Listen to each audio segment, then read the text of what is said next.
Welcome back to No Filter Auto. Today, we're stripping it all back. No frills, no pretense, no weight that doesn't help you win. The year is 1968. The muscle car arms race is raging, and prices are climbing with every new chrome strip and piece of vinyl. Plymouth looks at this and asks a beautifully simple question: what does a kid with a wad of cash from his factory job really want? The answer wasn't luxury. It was launch. This is the Plymouth Road Runner. The muscle car, distilled to its pure, brutal, and brilliant essence. Let's set the stage. The target was clear: the young, performance-hungry buyer who cared about the quarter-mile time on their time slip, not the wood grain on their dashboard. The Road Runner was a masterstroke of minimalism. They took a basic Plymouth Belvedere coupe, stripped it of excess weight and cost, and dropped in the crown jewel, the 383 cubic inch V8 standard. But this wasn't just any 383. It was the Road Runner 383, a high-performance version with a hotter cam, stiffer valves, and revised intake, pumping out 335 horsepower. All for under $3,000. The hook was devastatingly simple: maximum horsepower per dollar. No other options required.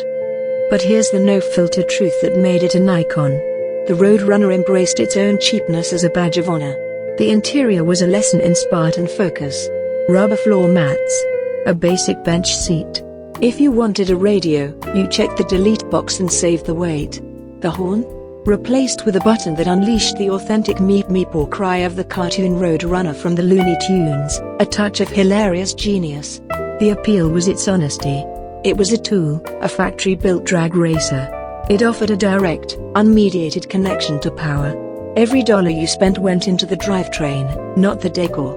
For a driver who values pure function and clear, brutal feedback, the Road Runner was scripture. Now, let's talk about the pure, unfiltered experience. Slamming the door shut is a hollow clang.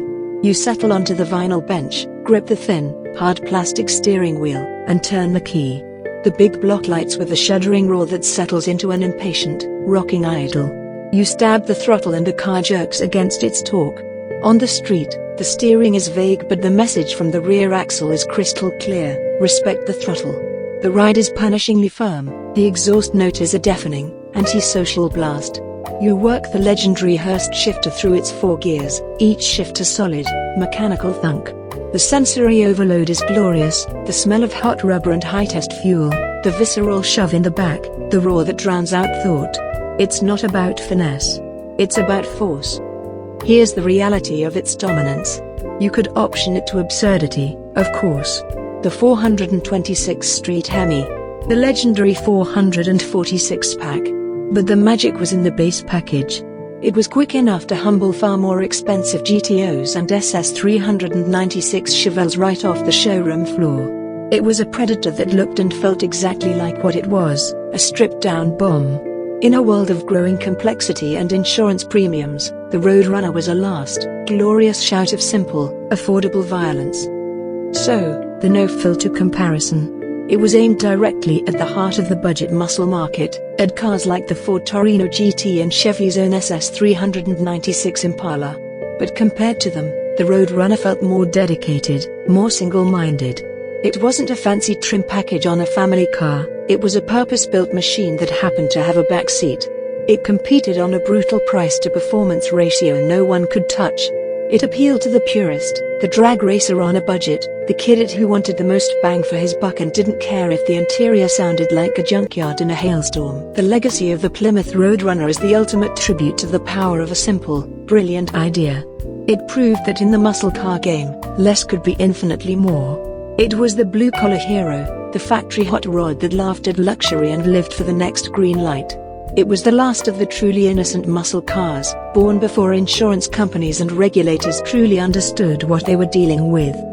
The Plymouth Road Runner stands as a monument to affordable anarchy. It is the car that looked at the established order, said meep meep, and disappeared in a cloud of tire smoke and glory. It wasn't built to be comfortable or civilized. It was built to be gone.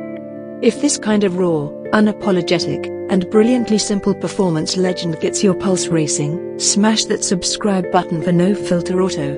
Sound off in the comments: 383, 446 back, or 426 Hemi, which Road Runner engine was the ultimate bang for the buck king?